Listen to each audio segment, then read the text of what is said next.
Welcome everybody to day 2 of Securely's Student Wellness Week 2023, a series of digital events that focus on the most significant topics surrounding student safety and wellness. I'm Adam Smith, the Content Marketing Manager for Securely and the host of this year's trio of events. For those of you that don't know necessarily who Securely are, we are just a team of passionate human beings about student wellness. And getting to host this week is just a thrilling experience for us.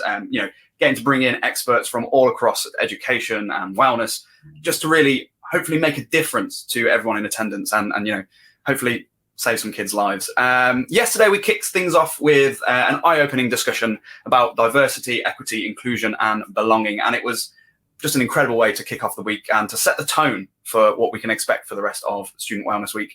Don't worry if you missed that session. Every single Student Wellness Week session from this week will be available on demand shortly after we conclude. So do keep an eye out on Securely's social media pages for all of those. Enough about yesterday, though. We're here today, and this session promises to be just as insightful and just as important when it comes to keeping our students safe and well. We're going to be talking about how to get in front of child and adolescent anxiety, depression, and suicide. Again, before we begin, I just want to thank all of you for being here. And if you do want to take part in today's session, we've got the chat function, we've got a Q&A function, and there will be some interactive polls coming out that you can get involved in. We'd love to hear from you. At the end of the session, we are going to be having a 30-minute breakout session. It's an additional session and an interactive one to follow on from this. You'll get a chance to speak to Dean directly, as well as some of the experts from Securely to talk about student wellness and some of the solutions that can be there to help you, your staff, and your schools. The registration link for that is in the chat function. If you want to scroll back up, we've had a few introductions from our audience members, but at the very top there, you'll find the link. Use that to get registered, and then you can join us. Again, if you can't make that session, still send us a question because you'll be able to access that breakout session on demand as well. Right, I think that is enough housekeeping, Dean. So today, I am joined for a conversation with a man that has many titles: husband, father, former principal, suicide prevention advocate, director of student services, all-round inspiring individual, actually. Please join me in welcoming Dr. Dean Wilson. How are you today, Dean? Hey, Adam, I am doing great, and thank you for the very kind welcome. The only thing that I'm going to correct you on is nobody besides my father has to call me doctor. So he told me I couldn't, so he's the only one that has to. Everybody else just call me Dean. And I will call you Dean. Now, everyone at Securely had what was a genuine pleasure to kick off our year. We had a bit of a kick-off meeting for the entire company, and we were lucky enough to have you, Dean, on that call. And we were just sort of really talking about our why do we work for Securely, and it was really about saving students' lives. It was about bringing wellness and just creating a better future for our kids. And we had you on there to discuss really your story and what you've been doing as well to kind of help along with that journey. So for those that aren't familiar with you in our audience, can you tell us a little bit more about yourself, about your story, and why today's topic is just such an important one for you? Absolutely. As you said, Adam, I've literally held every role you can in education. I started as a custodial worker in a school district. I've been a teacher's aide, a teacher, an assistant principal, a director.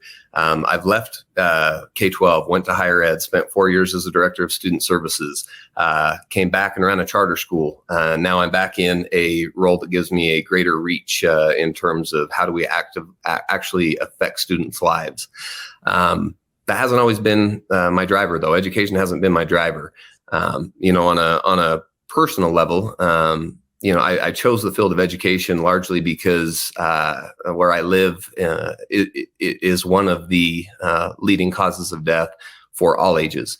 As I look at what is the leading cause of death in Utah for students ages 10 to 18, and we can actually extend that higher from people ages 10 to 24, that's the number one cause of death.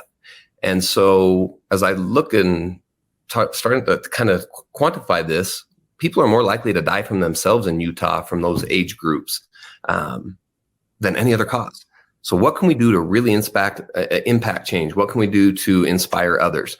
That's really what kind of got my mind moving. I need to be back in education. I need to take roles that give me reach. Educationally, I've always been driven to how do we get access and equity for all students, access to the best care, best possible solutions, best possible opportunities for behavioral advancement, academic advancement. So I'd always been pretty driven for achievement. And then something happened to me as a principal, and anybody that's been through this, I know this is a soft topic. I lost a student. And as I went back to school, the night I lost my student, I had to pen the response to the staff. I had to pen the response to the full school community. I had to go and take that student's belongings out of their locker and prepare them in a manner that was suitable for their parent. As I took a step back, I realized, man, there's not a lot of tools. There's not a lot of help around this particular subject. But we're schools. This is systems. This is 15 years ago. We'll get better. There's got to be a better way. Well, the data wasn't improving. Our outcomes around students, at least locally, within the schools that I had control over, were going very well. But that wasn't the case for schools all around us. So I decided, you know what, I'm going to take a role as the director of student services for the district that I was working in, because now instead of one school, we can have many schools. Right. As I left that school, I also left that school with a group of students and a group of incoming students.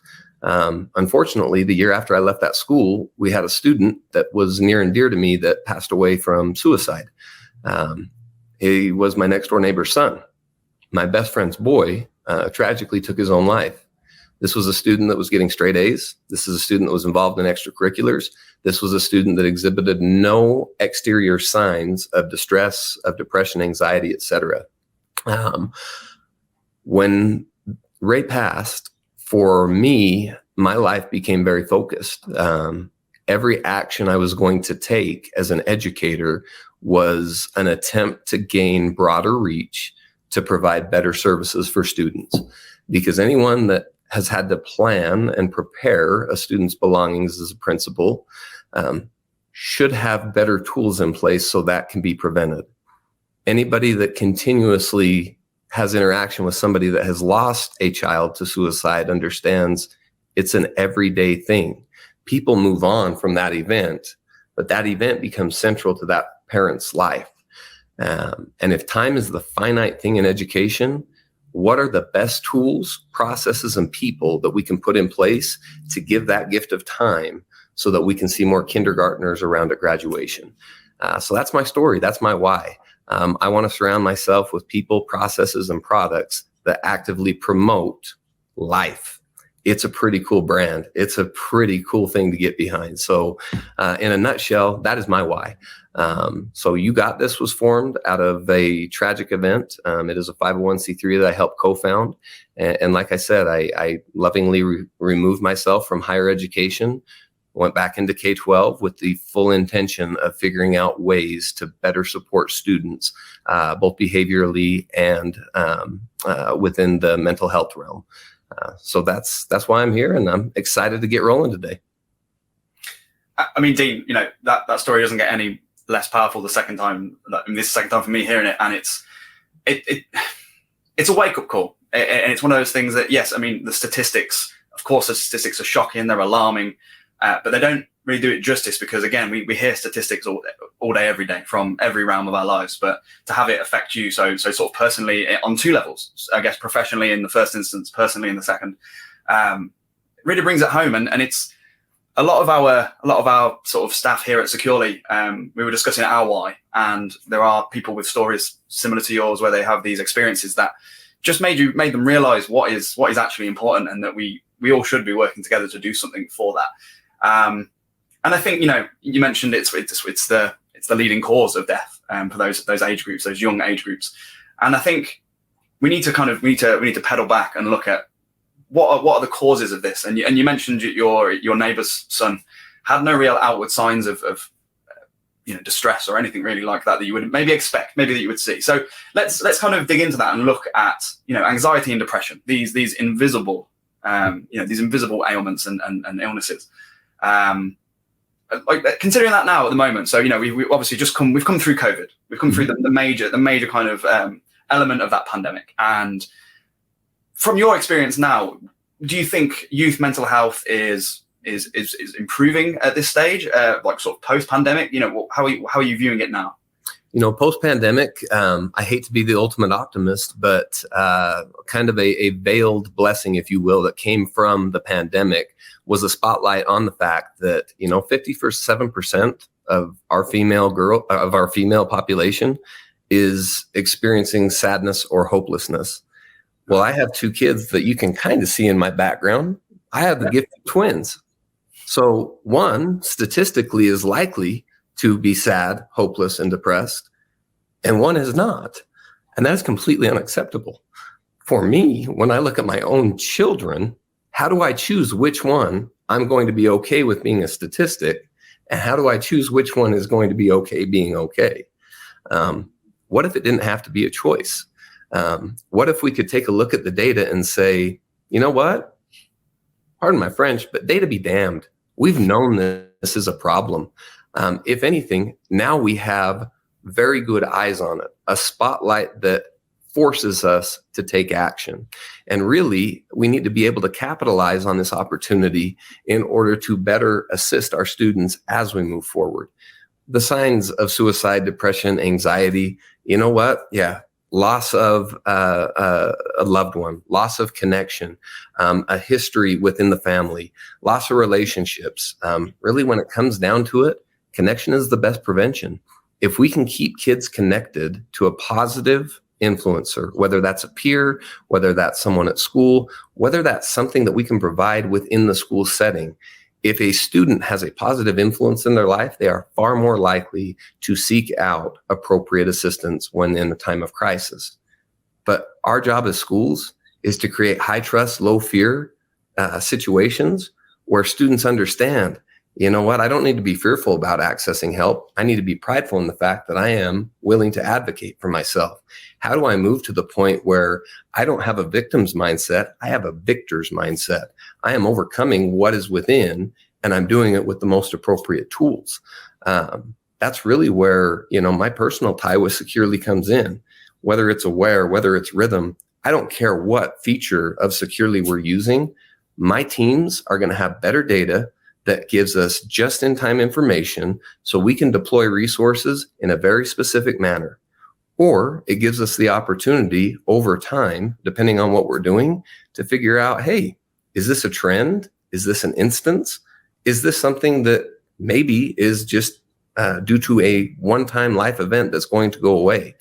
For me, when I look at moving forward from COVID, it's, again, I'll use a line from Marcus Lemonis. What are the people, processes, and products that best support students becoming advocates of their own mental health? As professionals, what gives us the cleanest read to deploy resources in the most effective way?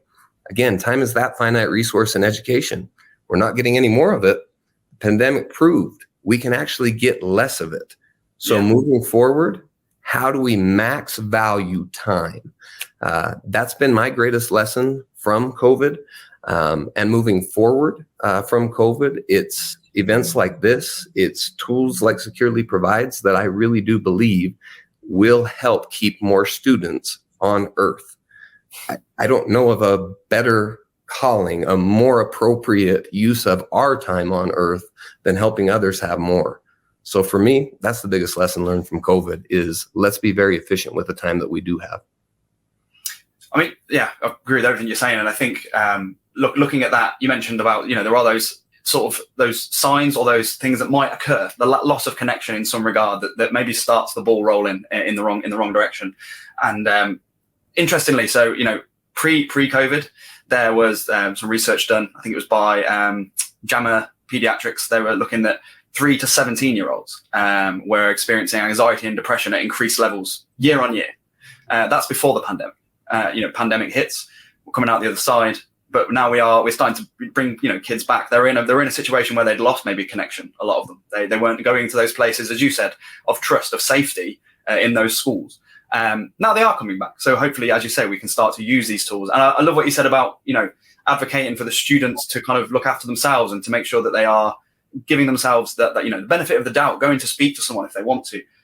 Again, for us, it's important. It's just as important that the student comes to us as it is we go to them. So some of our tools, like you mentioned, Aware, that allows us to identify the at-risk students. But rhythm, as you mentioned, rhythm allows the student to kind of own their own emotions, to kind of self-check in, and that it's so important. That two-way communication is just crucial. So in your experience, then, we're looking for these signs. Whether we're finding them ourselves or whether the students are bringing them to us, we've got to look for these signs in schools. We've got to be able to notice the risk factors, the students that need the help the most, the students that need the time the most. You mentioned the importance of that time. How are we efficiently pointing out the right students? So in your mind, what are we looking out for, would you say, in these students? What are we looking out for, and how can school teams be more preventative? How can they help better? Well, I think it deals with two populations, and I'm going to coin them the visible and the invisible populations, because all of us experience different levels of mental health. And really, that's what I do really like about rhythm is, it's not always high, it's not always low. The goal is to be somewhere in between. A lot of times when we're dealing with youth, we'll have a presentation where I have a big glass of water, and I'll ask the students, hey, is the glass half full or half empty? You get about 80%, oh, it's half full, because they think that they want to hear an optimistic response. 20% just because it's half empty, right? Well, they're both wrong. The glass is refillable. So how do we as adults help fill that glass to the point, not that it's overfilled or underfilled, but it's somewhere in the middle. It's somewhere just right. For me, when I look at the visible and invisible population, the visible population, those are students that, do they have a slip in grades? Do they have a slip in attendance? Do they have a new peer group? Do they have no peer group? Are they accessing resources very frequently? Or if they've accessed resources frequently, are they no longer accessing those resources, depending upon what's available within the school? Those are the types of students that we can typically reach through our eyes, through the visible population, and we can deploy resources as necessary. We can even get to the point of skill building, where we're having those students check in, where they're more aware of their own emotions. They can better self-regulate. Those are all goals, I think, that we would have for any sort of model that we're putting in place for prevention, is to get that student to really own it, and understand that they can advocate as necessary. But what about the kid that doesn't have a friend to talk to? What about the kid that's terrified that if they report that they're depressed or anxious or have anxiety, that their parents are going to get investigated, or that they're going to have to out a friend? How do we make those types of handoffs safer for kids? One of the lines that I've heard in the past is, a kid will lie to your face, a kid will lie to their friends. Kids don't usually lie to Google. Kids don't usually lie on a search. If somebody is accessing how to make a noose, how do I go out of life without pain? Those are very good indicators that somebody may be entering into ideation or is in an active state of ideation. And how do we get alerts to deploy resources that are just in time?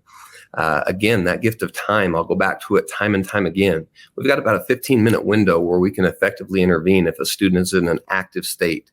How do we get the right information at the right time? Well, for me, when I look at Securely, that's going to give me the sentiment analysis that I need to say, you know what, if I can't get to this student, I can get a mental health professional to that student. Or if I can't get to that student, guess what? I know if we've activated on call that a live human is going to connect with that student. That is incredibly powerful. The other thing about the invisible population, think of how many entries into a computer, a phone, a device that you make in a day, and compare that to the number of face-to-face interactions. We are less and less face-to-face, more and more using the tools that we have in front of us.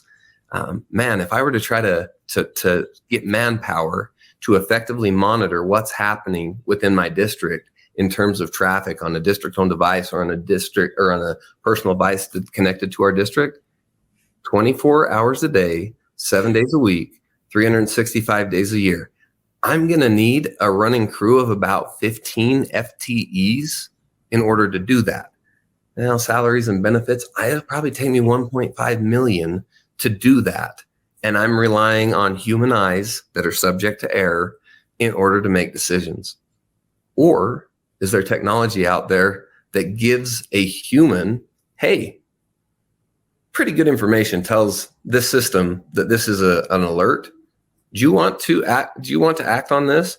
Absolutely or no. That's choice. And in the absence of somebody making a choice or making a decision, we will default, if nobody can pick this up, we will default to that on-call person to make sure we're at least asking the right questions at the right time for the purpose of effective intervention. So when I look at how do we effectively interact with any individual moving forward, we've got to have systems of support. Positive behavior intervention support, non-negotiable. We have to have that in place. We also have to have a system that allows us to see what's happening with the invisible population. Because when we can quantify that chatter, we can more effectively deploy those resources just in time, just for the right reasons, without any wasted time. I mean, I think you're so right about, especially in the younger generation, the reliance on technology in both their academic lives, but also in their social lives. You know, it's the first generation now being born that they aren't born into a world without smart devices, without computers, without the internet. You know, that this is the first time they are wholly immersed, and that goes for being at schools as well. You know, I used to be a teacher myself, and there were a lot of parents that wouldn't let their young children, have devices.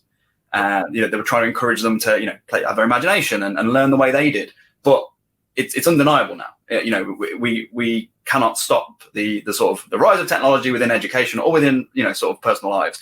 And, you know, if you can't beat technology, use technology. You know, use the technology that is now available, and you know, and it is evolving every day. And you mentioned about, you know, that students do not lie to Google. So as part of Securely Aware, which you know looks for these keywords, these flagged alerts of things that are, you know, that may require intervention.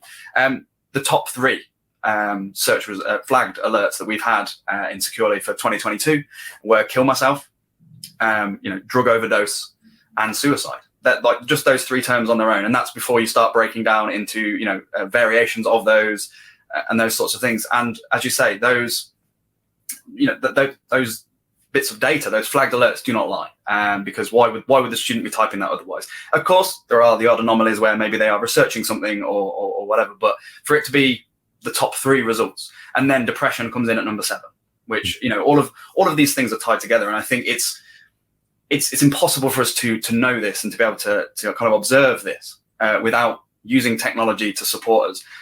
You made a really good point as well. You know, you would need a 15-strong team around the clock to monitor this. So I guess my next question, and this is something that we come up against all the time.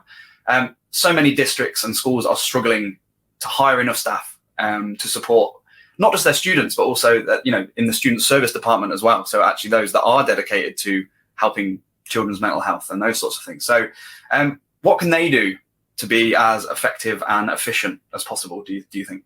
Well, there's 2 bits of advice that I'll give. The first is an article. It's called Drop Your Tools.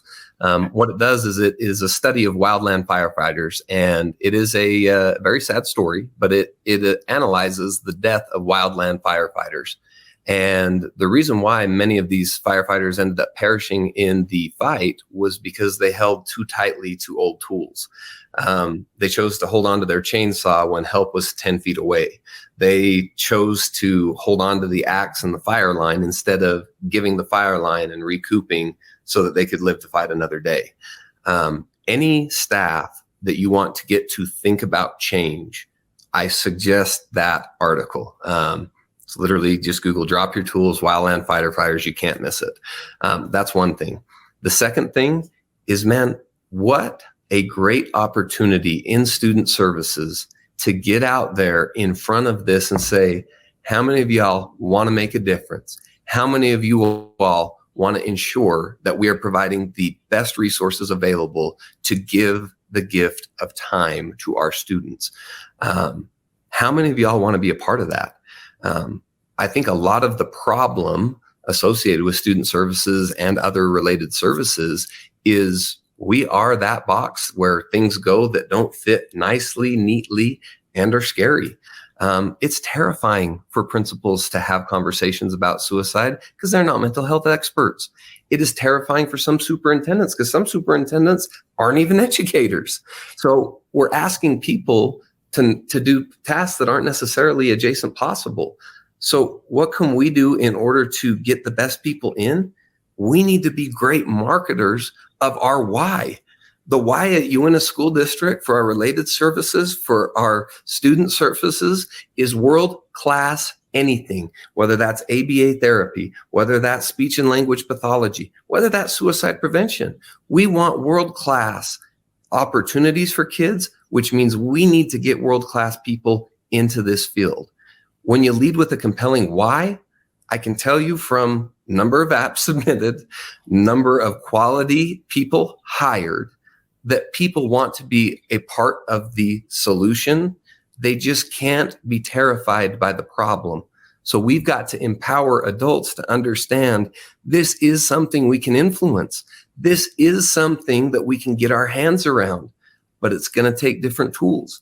It's going to take a different approach. It's going to take a different mindset because we have a decade's worth of research that says what has been attempted isn't as effective as it possibly could be. And that is not to negate the efforts in the last 10 years of anyone. But I believe when we're green, we grow. When we're ripe, we rot. Are we as educators, are we as decision makers staying up to date on what is available for our kids? Or are we just doing what we're told, getting through the day? We need to be active. We need to be innovative. And we need to be encouraging. We need to be motivating to bring people in to do this work. Because I guarantee you, if you get the right people in, they're not going to come to work going, oh my God, how are we going to get through all of this? They're going to come to work excited to say, you know what, today I get the opportunity to work with this.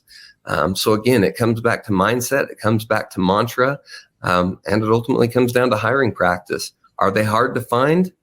They can be, but the right ones will come calling if they start to hear the right buy signals. We've got to be selling the fact that we are here to save kids' lives. That's the function of student services. By definition, we are here to serve. Find those with the servant mindset. Find those that have an unique and uncanny ability to push in. Find those types of people. People will follow.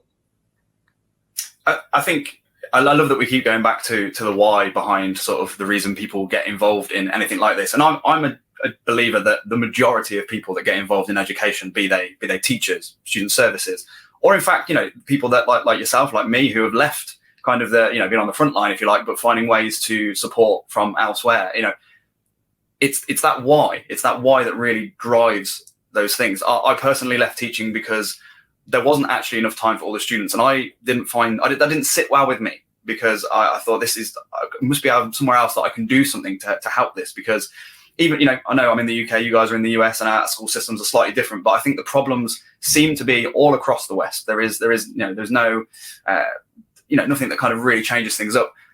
We don't have enough resource, and teachers are getting burnt out there, and they're flagging. And there are now these tools in place. I didn't know about Securely. I've made this clear. I'm fairly new to Securely. And when I discovered that this existed, that this sort of technology, and people with a real heart that believe in this, they want to make a genuine change. They want to create things that are as important to staff as they are to the students. Because again, we look at something like Securely Aware, which allows those alerts to be flagged. We have our on-call team, who, as you say, they are the extra resource. They are the extra helping hand when your teams aren't available, and they can step in like 100%. And then going back to what you said at the beginning, let's give our students the opportunity to speak out when they need to, and to create those spaces of trust and those sorts of things. And that's where rhythm comes in as a new tool, really, to allow them to own their own emotions, really. And I think when you start to build those things together, you get the people with the right why, you get those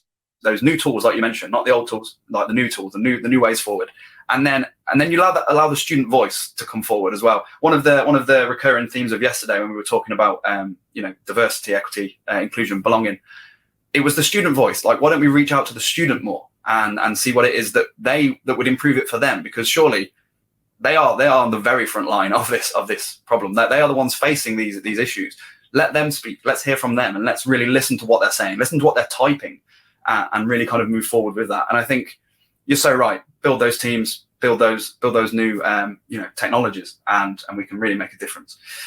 As we kind of bring this to an end, and again, please, everyone in the chat, feel free to ask questions of Dean. We're going to be sort of moving on to that bit shortly. Want to kind of wrap up by looking at 2023 and beyond. We're coming out of the pandemic, and we are starting to, I guess, move into this new decade now of what it might look like. So, in your mind, what should a student wellness initiative sort of look like? What should it encompass in 2023, but also beyond? What should we really be doing with those initiatives? I get this question a lot in my work, especially with suicide prevention is, what does a good system look like? Really, it's a continuum of services. What are we doing to proactively build protective assets in our kids? And then what are we doing all along the way? Because we have assumed that students aren't always going to be well. So as they more or less move towards a suicidal ideation, what sorts of intermediary steps do we have in place that are very sequential, that are very logical for people to follow? Every system is perfectly designed for its output. So if you look at the system around suicide prevention, I would say that the output is perfectly designed based on input. It is imperfect. So we ought to be looking at more intelligent design. Again, proactively, what are we doing to teach protective assets in students? Rhythm would be a great way for students to be able to check in each day, each week, as prescribed, as a way to kind of get a gauge of how are we doing with our general wellness. We've got to measure what matters. That would be a great way, in a very safe way, to start to identify what are some trends, themes that may be happening within our schools. Do we have systems of intervention? What does a positive behavior intervention and support system look like? Just prior to this, I met with one of our building level principals. I said, hey, I'm super excited for next week. You get to present to our entire district on your PBIS plan. What's the most important part? He paused for a minute and he says, the most important part, Dean? I said, yeah, that's what I'm here for. Waited with bated breath. He says, is that one-to-one connection? How do we make sure that kids know, despite anything they go through, that our school has got them? How do we make sure that our students understand that? It goes down to that one-to-one relationship. It goes down to making sure that students have safe places. That's part of the global and universals, right? So it really is a tiered approach, and we should use if-then methodology. If a student is presenting both invisibly and visibly that they're well, then we should encourage current track. If the student is not, then what does it look like for intervention? Is it a conversation with a clinical social worker? Could be, or a counselor. Well, my school doesn't have counselors. My school doesn't have social workers. It might be a parent. It might be the administrator. It might be a combination of those sorts of teams. We ought to be building, again, systemic actions that we take as a district. If we have a student that goes through a mental health crisis, explicitly, these are what they can expect to occur. A social worker, a counselor, an administrator, and a parent. If needed, we can pull somebody in from our ABA team. Maybe a BCBA, a board certified behavior analyst, is necessary. That would be, again, further down along the continuum of supports. But at every point possible, we want to be pushing in those supports, not only for the student, but also for the parent, but also for the community. How do we create a system that's not contingent upon a leader or a group of leaders? How do we make sure that this isn't just a one and done, that this is embedded? Well, that goes back to community training. That goes out to ensuring that parents know what resources are available for those kids.